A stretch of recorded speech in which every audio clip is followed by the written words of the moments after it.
Awal kehidupan sosial, ekonomi, dan budaya di Indonesia merupakan materi lanjutan, materi bagian kedua dari sejarah awal masyarakat Indonesia. Adaptasi yang dilakukan oleh manusia dalam berinteraksi dengan tantangan alam lebih banyak menggunakan akal. Manusia dengan akal yang dimilikinya mencoba berpikir bagaimana memecahkan tantangan hidup yang dihadapi yang disebabkan oleh kondisi alam, yaitu dengan menciptakan berbagai peralatan hidup.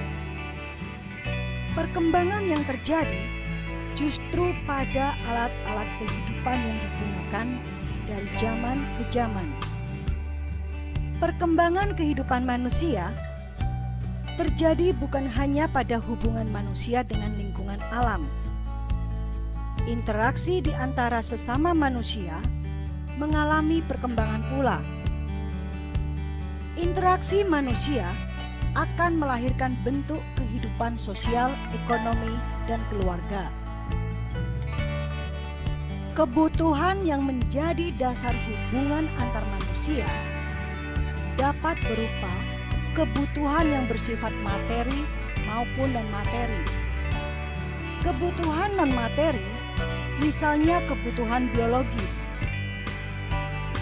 Hubungan manusia yang berdasar pada kebutuhan biologis akan melahirkan suatu perkawinan yang kemudian membentuk suatu keluarga. Pembentukan keluarga akan berkembang pada pembentukan kelompok masyarakat yang lebih luas. Di antara anggota keluarga atau kelompok masyarakat akan terjadi ketergantungan kebutuhan materi. Hubungan materi ini akan melahirkan kehidupan ekonomi. Kebutuhan ekonomi dalam suatu kelompok keluarga dilakukan biasanya melalui pembagian kerja. Pada kelompok keluarga manusia purba, biasanya kaum laki-laki berburu ke hutan, mencari binatang untuk dijadikan makanannya. Mereka berburu secara berkelompok dengan tujuan demi keamanan. Sedangkan kaum wanita dan anak-anak biasanya hanya mencari makanan atau tumbuh-tumbuhan di sekitar tempat tinggal sementara mereka. Kehidupan sosial dan ekonomi merupakan dua aspek kehidupan yang saling berkaitan. Dalam mencari makanan ini pun kemudian mengalami perkembangan. Semula mereka bergantung pada alam. Lambat laun, mereka mengolah sumber makanan yang disediakan oleh alam. Dampak dari ini pula, manusia mengalami perkembangan dalam hal tempat tinggal. Semula, hidupnya berpindah-pindah, kemudian menjadi menetap. Dengan demikian, kehidupan sosial ekonomi pun mengalami perubahan. Kebutuhan non-materi lainnya yaitu kepercayaan. Kehidupan kepercayaan manusia pun mengalami perkembangan. Suatu kepercayaan pada manusia biasanya timbul disebabkan adanya keyakinan pada diri manusia terhadapnya kekuatan-kekuatan gaib yang menguasai kehidupan manusia. Kekuatan gaib tersebut dapat dipersonifikasikan ke dalam benda-benda fisik yang ada di sekitarnya. Misalnya pohon, batu, bahkan juga binatang. Benda-benda tersebut dianggap keramat. Sebagai wujud adanya kepercayaan, maka lahirlah kegiatan-kegiatan ritual atau upacara-upacara penyembahan. Upacara penyembahan pun mengalami perkembangan, mulai dari menyembah terhadap benda-benda yang dianggap memiliki kekuatan yang gaib, sampai dengan percaya adanya dewa dan Tuhan. Masa ini merupakan awal tahapan kehidupan manusia dalam bidang kehidupan sosial ekonomi, yaitu pada masa berburu dan mengumpulkan makanan. Kehidupan manusia pada masa ini belum melakukan pengolahan terhadap sumber-sumber daya alam. Apabila persediaan makanan yang terdapat pada alam di mana mereka tinggal itu habis, maka tempat tersebut akan mereka tinggalkan. Oleh sebab itu, kehidupan manusia pada masa ini berpindah-pindah atau disebut nomaden, tidak memiliki tempat tinggal. Batu, tulang, dan kayu merupakan bahan-bahan yang digunakan oleh manusia purba untuk membuat alat-alat. Bentuk alat-alat yang ditemukan pada masa berburu ini masih dalam bentuk sederhana. Batu yang digunakan masih kasar, belum halus. Penemuan sejumlah alat dari batu ditemukan oleh von Koningswald di Pacitan pada tahun 1935. Kapak genggam ditemukan di berbagai daerah di Indonesia, antara lain Pacitan, Bali, Flores, Sulawesi Selatan, Kalimantan, dan Jawa Barat. Di luar Indonesia, jenis kapak ini ditemukan di Vietnam, Filipina, Thailand, Malaysia, Myanmar, dan Pakistan. Sejaman dengan Pithecanthropus Sinanthropus pekinensis yang ada di Cina, meninggalkan juga jenis kapak genggam. Pada masyarakat berburu dan mengumpulkan makanan, sistem kepercayaan pada sesuatu yang luar biasa atau kekuatan di luar kehendak manusia tampaknya sudah ada. Hal itu dapat diketahui dari sisa-sisa penguburan manusia yang telah meninggal dunia. Dengan demikian, mereka percaya bahwa ada suatu kehidupan lain setelah kematian. Kehidupan manusia setelah masa berburu dan mengumpulkan makanan adalah masa bercocok tanam. Manusia sudah beralih pada tingkat kehidupan bercocok tanam, maka pola hidupnya tidak lagi nomaden atau berpindah-pindah. Dengan demikian, bercocok tanam dan beternak sudah berkembang pada masa ini. Peralatan pada masa bercocok tanam masuk pada zaman Mesolitikum atau zaman batu pertengahan, dan Neolitikum disebut juga zaman batu muda. Namun demikian, alat-alat yang dihasilkan pada masa berburu dan mengumpulkan makanan atau zaman Paleolitikum tidak ditinggalkan. Alat-alat itu masih dipertahankan dan dikembangkan. Seperti alat-alat dari batu sudah tidak kasar lagi, tapi sudah lebih halus karena ada proses pengasahan. Berikut ini alat-alat atau benda-benda yang dihasilkan pada masa bercocok tanam. Contohnya, Jokkenmodinger atau biasa disebut sampah dapur.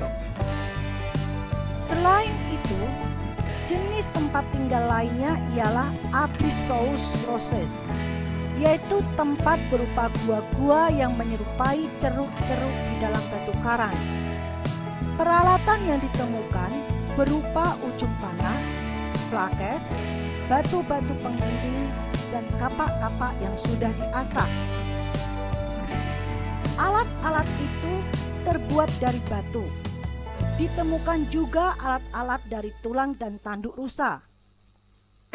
Tempat ditemukannya Abricaucrosel antara lain Gua Lawa di Ponorogo, Bojonegoro, dan Lamonjong di Sulawesi Selatan. Penemuan gerabah merupakan suatu bukti adanya kemampuan manusia mengolah makanan. Hal ini dikarenakan fungsi gerabah diantaranya sebagai tempat menyimpan makanan. Cara pembuatan gerabah mengalami perkembangan dari mulai bentuk yang sederhana hingga ke bentuk yang kompleks. Selain itu, ditemukan juga kapak persegi. Didasarkan pada bentuknya, bentuk kapak ini yaitu batu yang garis irisannya melintangnya memperlihatkan sebuah bidang segi panjang, atau ada juga yang berbentuk trapesium. Orang yang pertama memberikan nama kapak persegi yaitu von Hennekelder. Daerah-daerah tempat ditemukannya kapak persegi yaitu di Sumatera, Jawa, Bali, Nusa Tenggara, Maluku, Sulawesi, dan Kalimantan. Kapak lonjong.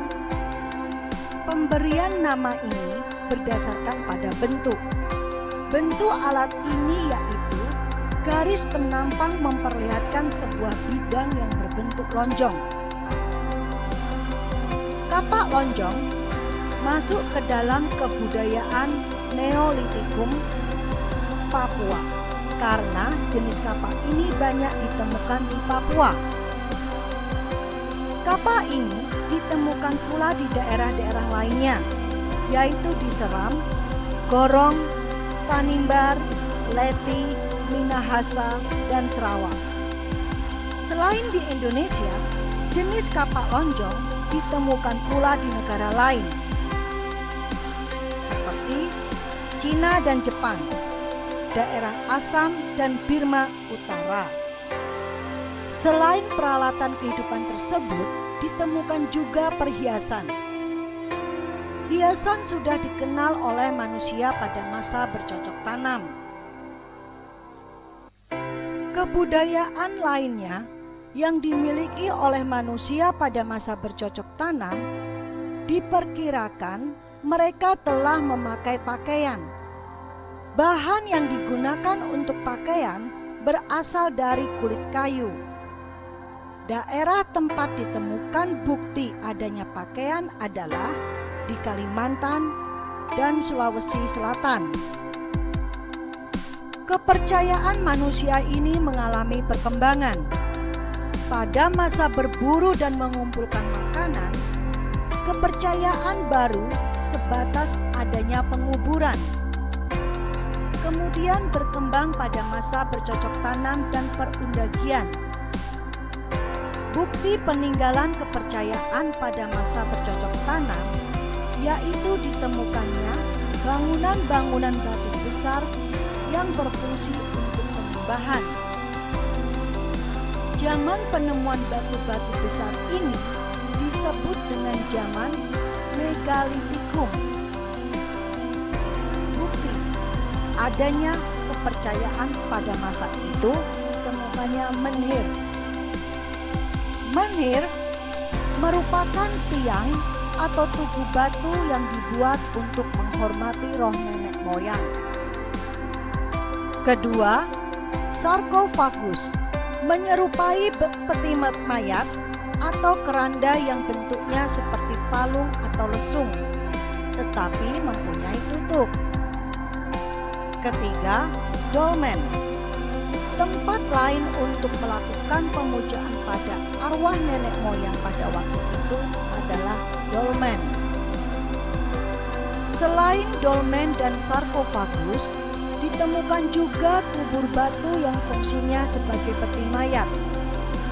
Bedanya, ialah kubur batu ini dibuat dari lempengan batu, sedangkan dolmen dan sarkofagus dibuat dari batu utuh. Bukti kelima adalah waruga. Waruga adalah kubur batu berbentuk kubus atau bulat. Bentuknya sama seperti dolmen dan sarkofagus, yaitu dibuat dari batu yang utuh. Di Sulawesi Tengah dan Utara banyak ditemukan waruga. Bukti keenam adalah punden berundak-undak. Bangunan lainnya yang dihasilkan pada zaman megalitikum adalah punden berundak-undak. Ini berfungsi sebagai tempat pemujaan yang berupa batu tersusun secara bertingkat-tingkat. Di tempat punden berundak-undak biasanya terdapat menhir. Bukti ketujuh adalah arca. Arca terbuat dari batu yang berbentuk patung binatang atau manusia. Tempat ditemukan arca antara lain adalah di Jawa Tengah, Jawa Timur, Lampung, dan Sumatera Selatan. Zaman perundagian adalah zaman di mana manusia sudah mengenal pengolahan logam. Penggunaan bahan dari logam tidak begitu tersebar luas sebagaimana halnya bahan dari batu. Persediaan logam sangat terbatas. Hanya orang-orang tertentu yang memiliki barang-barang dari logam. Masyarakat pada masa perundagian diperkirakan sudah mengenal pembagian kerja. Hal ini dapat dilihat dari pengerjaan barang-barang dari logam. Dengan demikian, pada masa perundagian sudah terjadi pelapisan sosial.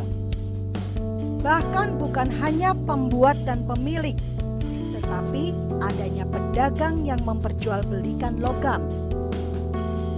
Pada masa perundagian, kehidupan sosialnya sudah mengenal sistem kemasyarakatan yang sudah teratur.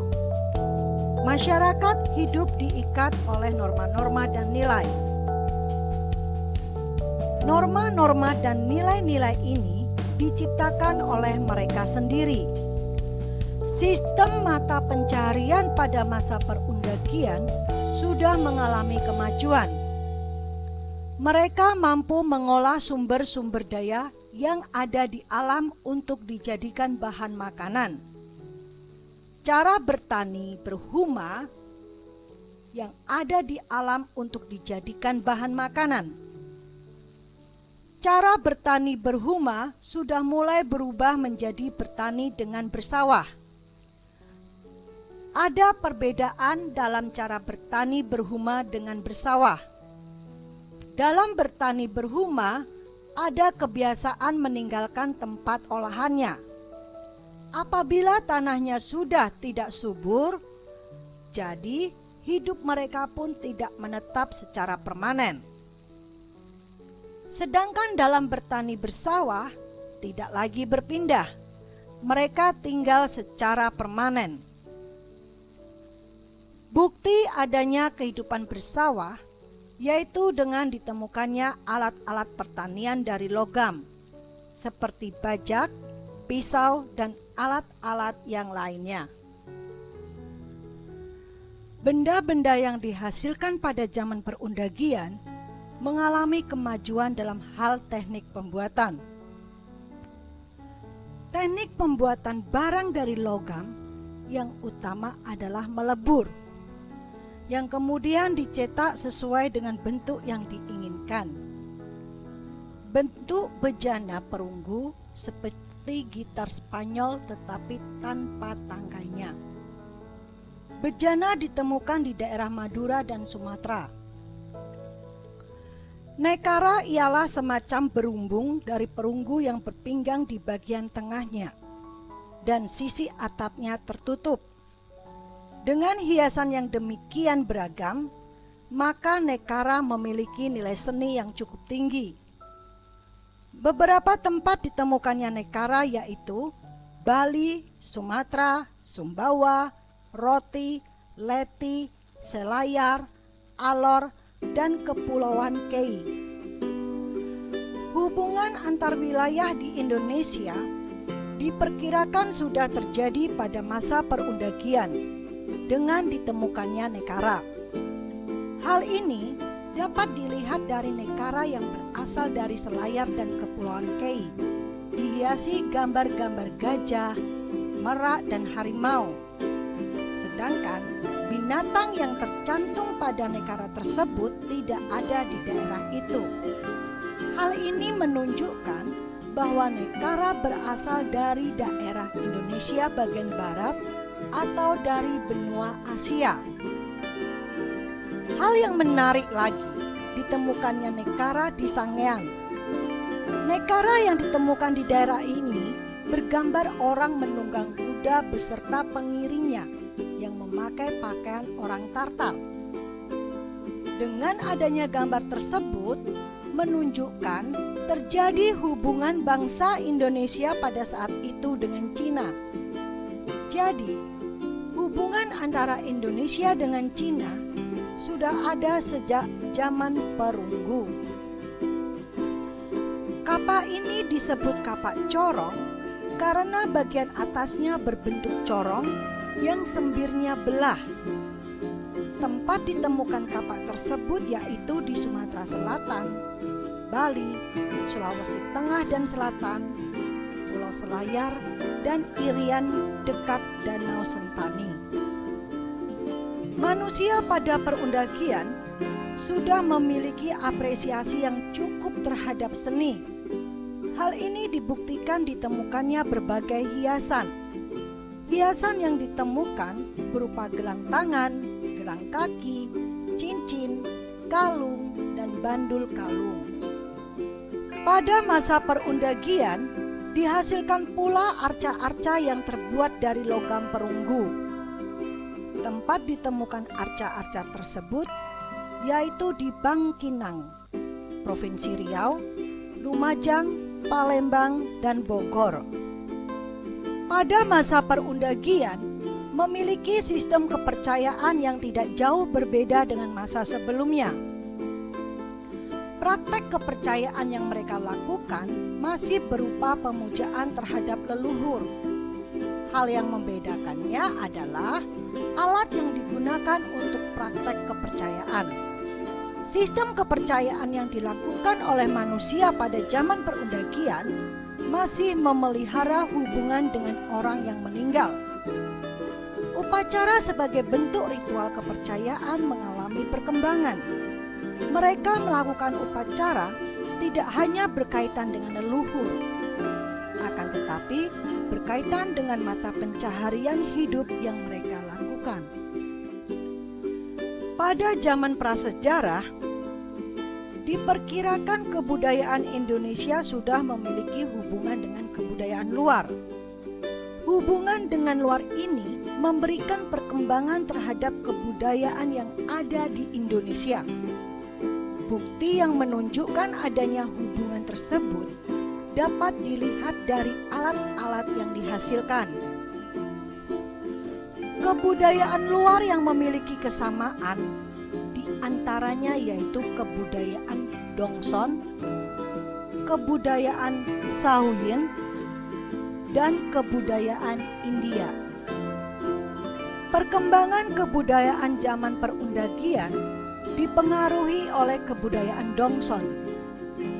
Kebudayaan yang dipengaruhinya terutama alat-alat yang dibuat dari perunggu. Penemuan kebudayaan Dongson pertama kali dilakukan oleh Payot. Pada tahun 1924, dia mengadakan penggalian kuburan di Dongson, Vietnam. Benda-benda yang ditemukan dalam penggalian ini antara lain nekara, bejana, ujung tombak, kapak, dan gelang-gelang. Ternyata benda-benda yang ditemukan tersebut memiliki kesamaan dengan yang ditemukan di Indonesia. Bejana serupa dengan yang ditemukan di Kerinci dan Madura, belati di Flores. Dengan demikian, antara Dongson dan Indonesia ada hubungan budaya. Perkembangan kebudayaan Sahuyin berkaitan dengan pembuatan gerabah. Sahuyin merupakan kompleks penemuan gerabah di Vietnam. Gerabah yang ditemukan di Sahuyin memiliki kesamaan pola yang ditemukan di Indonesia. Kemudian kebudayaan India. Kebudayaan India belum begitu menyebar luas di Indonesia pada masa prasejarah. Penyebaran kebudayaan India secara luas baru dimulai pada zaman sesudah prasejarah, yaitu pada zaman Hindu-Buddha. Diduga kebudayaan India berpengaruh pada zaman prasejarah, yaitu pada kebudayaan kapak lonjong. Demikianlah materi kedua sekaligus materi terakhir